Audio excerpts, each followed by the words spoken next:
The best and worst of James Sicily gave us 43 and a suspension, while Paddy Cripps' hotel room raised some unwarranted contention. Toby Green, in game 200, conquered the Cats at their home den, while the Power jump into second on the ladder under King Ken. Izak Rankine again proves he's more than quite nifty, and Tim Taranto's, well, clearly in the league's top 150.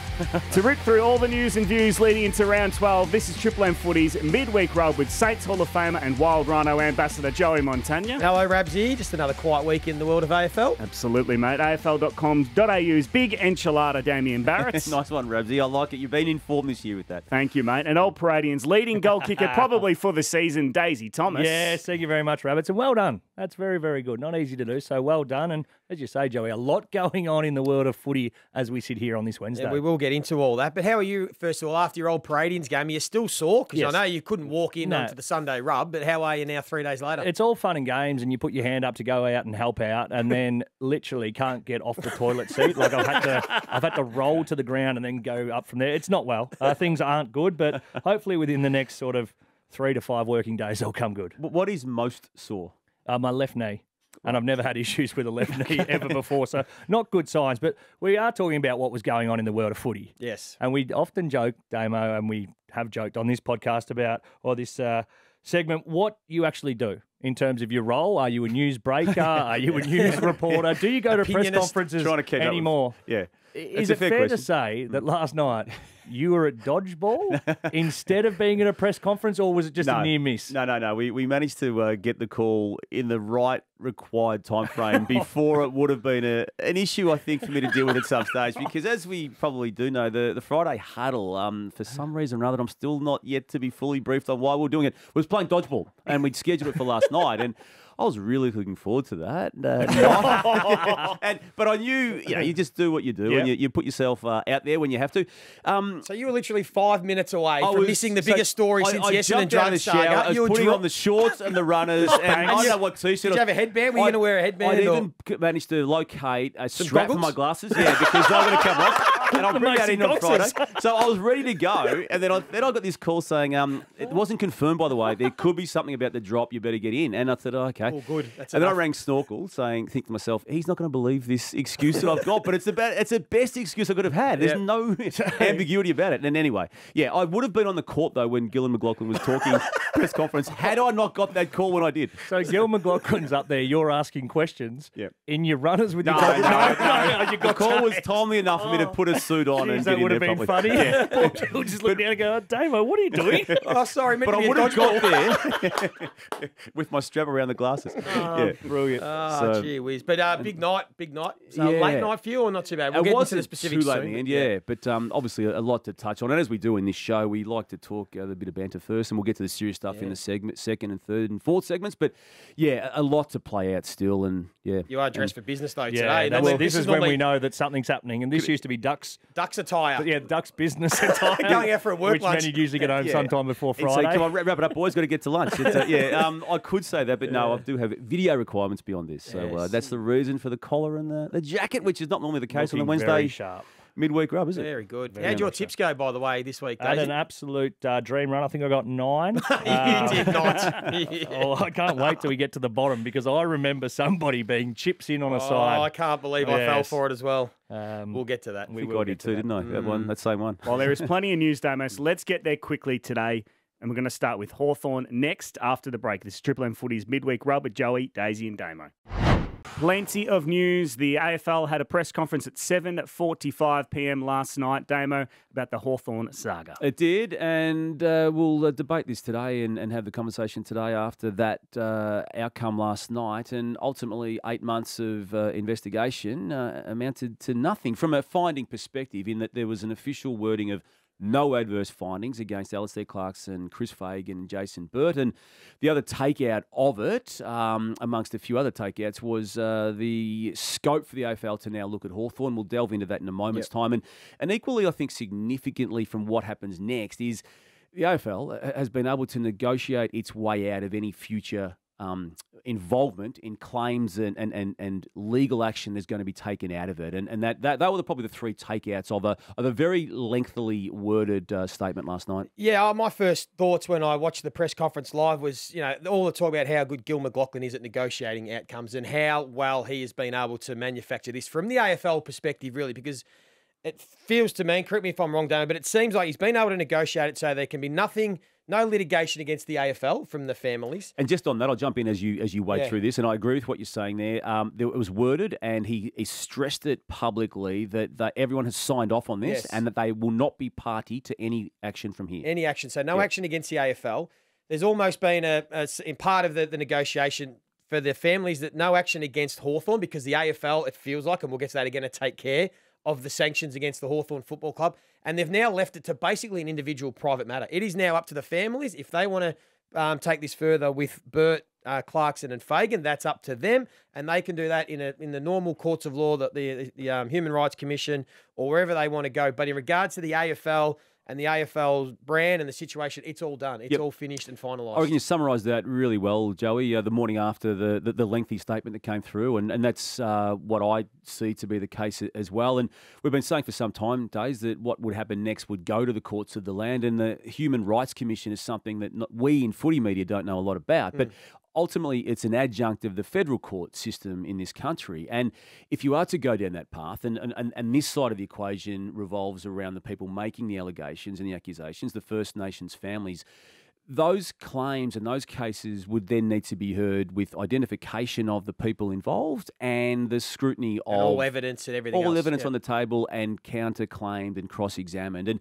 And that's a decision they need to make. And we've heard a lot about the possibilities of that. Equally, we've heard a lot about the potential for defamation from one of or all of Clarkson, Fagan, Bird. There's requirements there too, where everything is put on the table, it's cross-examined, and the dredging up of everything is too may be a deterrent on all of this. And that is absolutely their rights. That's their right. All their rights. Yep. If they want to do that, they can go for it. That's fine. If the AFL have now been passed off as doing everything right and the families have agreed, surely in those and what the rules they've gone through and what they've sifted through under the AFL's terms, surely they have to have elements and rights of the human rights laws? Yeah. Look, does that make sense? Yeah, it does. In terms of, surely the AFL just aren't working outside general rules of human rights. No, they would be under the big banner. As an organisation overseeing a large group of people beneath it, and they've made a decision under their own operations. It's got no legal standing what they did last night, and it never was going to. It was going to be a framework. And look, I asked the question of Gil McLachlin last night about the hindsight component. Would he have set up the panel the way he did, and was there alternative, or were there alternatives? And he said, look, I've thought about that every day, or I've thought about it a lot. I'm not defensive of the AFL because I think it's dragged out way too long, but it wasn't their doing the way they received the information, and they needed to be seen to be independent at least, which they were, and there's a genuine attempt at that being the case. It became a shambles when nothing was able to be gleaned out of it, and it's taken 8 months. Now, where we are right now is where we may have and arguably should have been back in September and let it go down that path from the outset. Yeah. So the Hawthorn component, now, though, Joey? Well, that's the question now. I mean, what's it going to look like for Hawthorn? Because Gil McLachlin, listening to the press comments, was pretty strong that there will be some sort of sanctions against Hawthorn. He didn't declare it, but let's take a listen to what he said in the press conference last night. Well, that'll be a decision for the General Counsel and or the Commission, but obviously there's a broad range of rules, whether it be conduct unbecoming or bringing the game into disrepute or whatever it is. I'm not preempting it, but I'm certainly not ruling that out. And given that this has dragged on for 8 months, is this something that you would fast track so you don't have this drawn out any further? Yeah, I think that'll be something that's done in a reasonably expeditious manner. Joey and Days, I've been pretty big on this, that this was always going to be linked back to the Hawthorn Football Club and its actions. And I've, for a long time, and I'm in a minority, maybe even this morning and today, that I still feel draft picks should be at stake here. Now, just on that, people ask what have they done wrong, and we'll get to Jeff Kennett. I know you want to talk about that too in a moment, Days. Just before we do, this is Gil McLachlin's take on what he's able to say now about where they are exposed to their sanctions. I think that the process whereby allegations were aired without anybody having the ability to respond to them has provided an environment where there has been many parties, complainants and the defendants, put in a hugely vulnerable situation, and it's had an impact across the industry for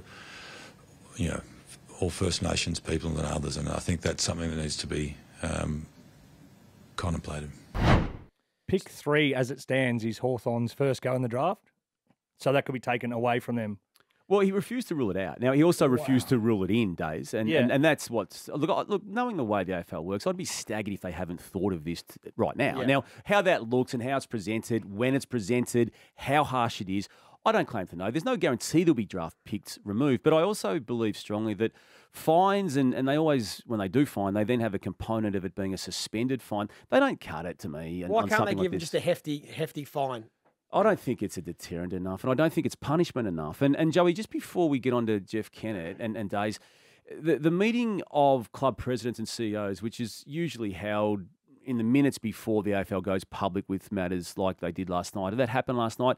There was controlled anger, as how I've had it described to me today, from multiple other clubs about Hawthorn's involvement in it. And it does go back to directly the fact that they commissioned this report with an outside consultant without proper control and parameters around it. And upon learning of the serious allegations, they're not giving those people a right of reply. Yeah. So that's the nutshell version of it. And Jeff Kennett, Days, has got a different version. Disappointed at the comments by the AFL CEO tonight is what he's come out in an official statement, said that he's written to all of the AFL commissioners asking for innocence and his ability to plead that on Hawthorn's behalf. Yeah. Well, he's not for the first time being hypocritical in his approach to this, Days. In my eyes, he was chairman or president of the footy club at the time it commissioned the review without the proper parameters. I don't think anyone can argue that strongly these days. I will always say, in Hawthorn's defence, they instituted the investigation with good intent. Good intent, absolutely. But from that moment onwards, poorly handled. It was shambles. And everyone agrees with that. It's universally sort of agreed that it was poorly handled. Yep. And the clubs last night said, look, we've had 8 months. You've ended up presenting nothing to us other than Hawthorn's the problem.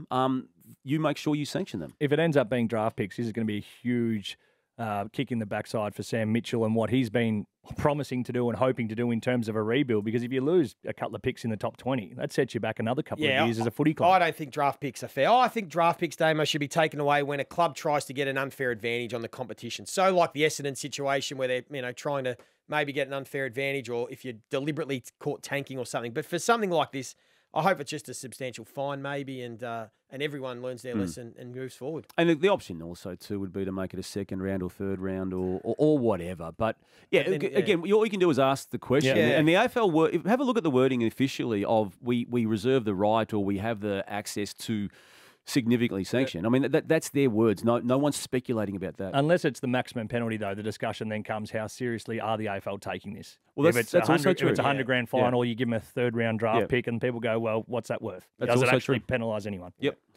The other one we're talking about, and on a slightly lighter note, was the Paddy Cripps and Caroline Wilson incident. So explain that. What's happened? Well, so it was on Footy Classified, I believe, Monday night. That Caro came out and said that Paddy Cripps and Sam Doherty had stayed at a boutique hotel the night before the game. Has then come out separate from their teammates. Separate from the teammate. Paddy Cripps came out on his social media and had a fair old swipe, saying not directly, but sort of in a wider sense that have a go at him about form, have a go at him about the club's win-loss, but never come after my character or my commitment to this footy club. It's later come out that he did stay with the club. And Caro, and I like this about Caro, she rang up, got in touch with Paddy Cripps and apologised. Got it wrong, and we're going to get things wrong in the media, but I do like the fact she put her hand up and said, got it wrong. Interesting how it's come out and been reported in the aftermath as to, was she working for Nine or The Age at the time? I did have a chuckle at that. So you're referring to what Nine did yesterday? Well, they might have put out a statement, Joey, that said The Age is Caroline Wilson, albeit it was said on a Nine program. Look, these things, is it fair to say they can happen with journalists? You can make do. mistakes. And Joey, I've got wrong too. Yeah. If you're getting fed information that's incorrect. Yeah. And if you make a mistake, do that. Put your hand up, say you got it wrong, front foot it, go out and then own it. It has been easy, though, for people that don't like Caro to pile in on her, which people have taken advantage of. Well, this is why I respect Caro as a journalist, because she does. If she gets it wrong, she owns it and makes amends pretty quickly. Of all the problems that Paddy Cripps and the Blues have got, that was just one he didn't need, though, was it? To be accused of not being all in. I did think that at the time I was watching the Footy Classified. I thought, geez, that's strange that Doc and Cripper would stay at a separate hotel. I'm thinking, gee, that's oh, that's weird. And then it was good that it was cleared up because, yeah, it was a strange suggestion to make. What about the mid-season draft, Joey? You're Yes, all across this tonight. stuff, exciting. This is the space you know love. what? I don't think it's exciting enough, to be fair. Right. I don't think it's What do you that want? exciting. Well, Fireworks? we're getting no. I mean, we're going to get some maybe 10, 12 players that are the best sort of players playing state league footy. Come to the clubs. How many of them are going to make a? Will 5-2 immediate- on the weekend see my name read out? Yeah, well, you're a chance. Have you got your name? I'm still You're lodged. Lodged. There you Yeah. go. I don't think you passed the vet check, though, would you? Right now? Damo, it's not really Might going to be come that. out. I know it's on AFL.com tonight, but it's not going to be, I don't think, that exciting. It But is on at 7 p.m. if you need to tune in. But I agree we need to get to a stage. We need mid-season trading. We I need to agree be able with to trade players from other clubs in season. That I'm would create so in on much that, more Joey. interest. Yeah, I agree with that. I like that idea. It's I inevitable. feel they're talking about moving toward that, but as always in the AFL system, slowly. I think it's inevitable. It's part. I reckon, to be part of the negotiations with the AFL and the players around the CBA right now. Okay, players, you want more money? That's okay, but there's got to be a bit of giving back, and we need to open this up a little bit more to help clubs like the Sydney Swans in particular. They'll be able to easily go and get a player that's not getting a game for another club as a key defender that could slot straight in for the Sydney Swans this week. Now they're talking about someone like an Oscar McDonald who's played a bit of You could AFL. get Adam Tomlinson on the other hand. That's right. There are players that chipping are away. available. So I'd love to see it get to that level. Would you take one of the Bulldogs who regularly get? I'm just throwing Yeah, up a name. they're Ryan right. Gardner, who sometimes finds himself out of the team. Alex Keith's been Keith dropped, even. and Sydney go, well, we need Yeah. him to try and have a crack at playing Yeah. finals. There's a few of those options. Does absolutely. my boy Ryan Marrick go number one? I think he does. Ryan Yeah. Marrick's probably the best player outside the system at the moment. 19-year-old who was he's from Druin. From Druin. Yeah. What does You're he the weigh king now? of Druin. He's at 90. What does he weigh? He's Unofficial about man. 90 kilos now. He got up to 107 in COVID Yeah. eating Pringles. Yeah. He was 107 kilos, and now he's down to 90, and he's got some serious talent. Yeah. Which is good. That's a big weight loss. I wonder if he gets a game for West Coast. Well, in I about think the if he next gets week. if he gets drafted, Don't he'll be ruin a straight fair in. income for Fugazi. Oh, is it? Oh, Sorry. it's Oh, Joey. Scratch that off the Sense of list. theatre. You can Another still one. ask him. We can edit that out, can't we? Fair income Fugazi Edit that coming up next. This is Triple M Footy's Midweek Rub. Joey Montagna, I know you haven't thought about this before, but if West Coast draft the marriage boy in the mid-season draft tonight, he'll play in round 30. Good question. Stop stealing content. Ryan Marrick, could he play for West Coast round 13? That's fair income. I'd love to see them just throw him in on a half-forward flank and see how he goes. They can't do any worse. Damo. It's fair enough. Damo, James Sicily playing an all-time great intercept defending game, but also getting suspended for a week is the most on-brand thing as it gets. Absolutely fair income, that one. Yeah. It just sums him up, doesn't it? Yeah. So grand in the game, and then just a little brain fade where he picked up an elbow or a shoulder on Caminiti. It just summed him up, and they're not even challenging it at the tribunal. Yeah, just straight through. One of the great games, though. When I saw those numbers, and I was obviously playing, I checked it, saw the numbers. I expected St Kilda to have kicked 20-odd points. They only kicked 6 or 7 points, so there wasn't a whole lot coming from the kick-outs. Nope. He was absolutely everything for the Hawthorn Footy Club on the weekend. Daisy Thomas, Yes. Fremantle can still make the top 4. I'll have to say fair income because mathematically they probably can. Do I believe they will? No. I think they'll play finals. I think they're going well enough now to steady it and get themselves in that spot. And thankfully, teams around them that are vying for the same position aren't going that well, talking your Geelongs and alike. So, yeah, I think they can make 8, but... Top 4 is going to be tough, though. There's starting to be some separation now, isn't there, with those top 4 teams, particularly Collingwood, Brisbane, Port Adelaide now, and then there's maybe the one spot for a team like a Melbourne or someone to get on a roll, but starting to be some separation, absolutely.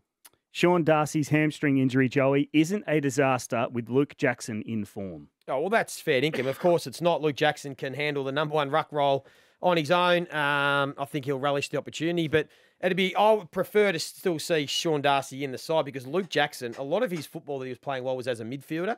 He was obviously playing well as a forward and then still doing some great things as a pinch hit ruckman. He is the next big unicorn in the AFL. He'll take over blitz halves and probably do it even better for the next 10 years. But for a month, his shoulders are loading the ruck. Do you subscribe to the theory of some, Kane Corns, for instance, that Sean Darcy's the one who should be traded out? No, not at all. Either I way. think they've got a combination that is something different to the rest of the AFL, and you need to have a point of difference. And I think Sean Darcy rucking, and as I just said, Luke Jackson can play as a mid, like Mark Blitzarves. He can play as a forward and then can pinch it in the ruck himself. Is a weapon that very few, I think no other teams have probably got in the competition. Sean Darcy showed over the first 8 weeks that he's arguably more important to that side than a Luke Jackson is. So he's someone certainly required.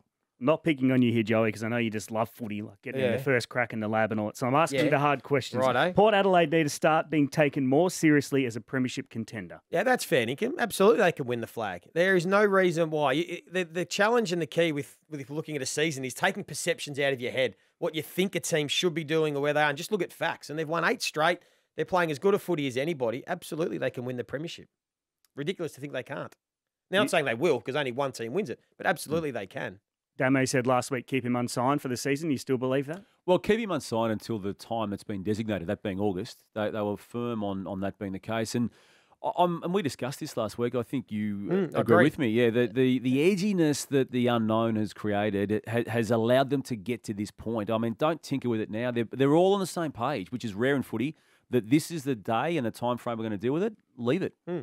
Daisy Thomas, Izak Rankine deserves more love. Yep, fair dinkum, 100% fair dinkum. I don't think we're giving this kid enough credit for how well he's going. I think there was a lot that were lining up to almost hope that it didn't go so well for him in his first year at Adelaide.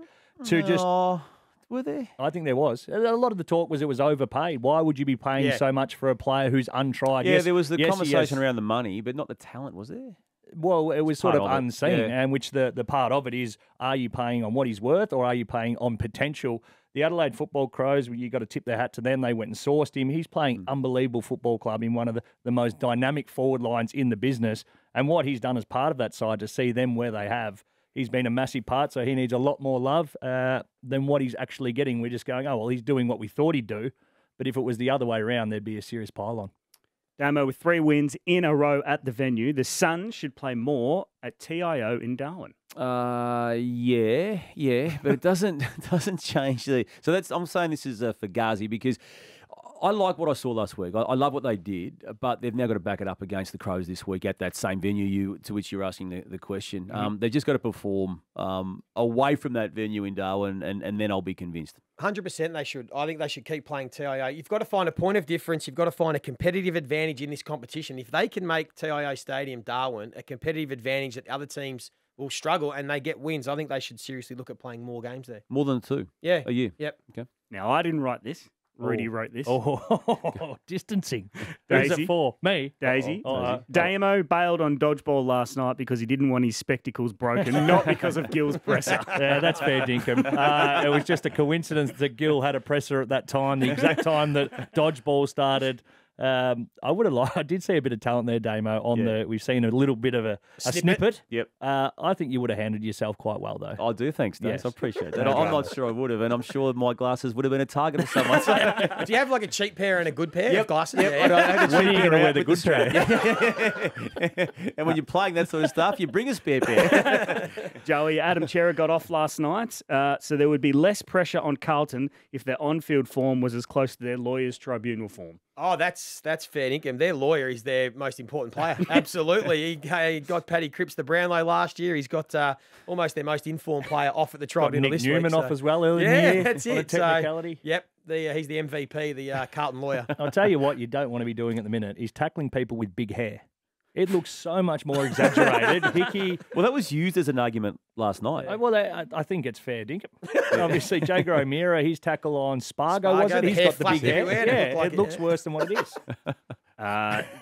Damo, no one loves when Jay Clark gets something wrong more than BT. Well, a question for you. Have we got a jumper clash out there? It's a lot of yellow on both the jumpers.